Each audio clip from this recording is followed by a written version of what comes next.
या भ्रष्ट टोळीच्या विरोधात जनतेने दिलेला कौल आहे. भयमुक्त कणकवली आणि भ्रष्टाचार मुक्त कणकवली करावी असा जो आम्ही एक नारा दिलेला होता आणि सगळे शहर विकास आघाडीमध्ये सगळे पक्ष आम्ही सामील झालेलो होतो आणि जनतेमध्ये अवघ्या काही दिवसामध्ये मला वाटतं मला 10 ते 12 दिवसच मिळाले असते. त्या 12 दिवसामध्ये कणकवलीकरांचं मत त्या ठिकाणी निर्माण करणं, ती लाट निर्माण करणं, परिवर्तनाला लोकांनी साथ घालणं हे खरं कौतुकास्पद आहे आणि म्हणून मी कणकवलीकरांचा फार मोठा ऋणी आहे.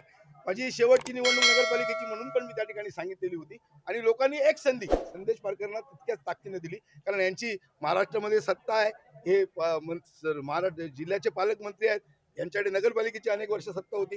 कोणताही फरक त्या ठिकाणी जनतेमध्ये पडलेला नाही. जनतेनं त्या ठिकाणी संदेश पारकरांना पर्यायानं त्यांच्या पॅनलला मोठ्या ताकदीनं त्या ठिकाणी निवडून दिलेला आहे.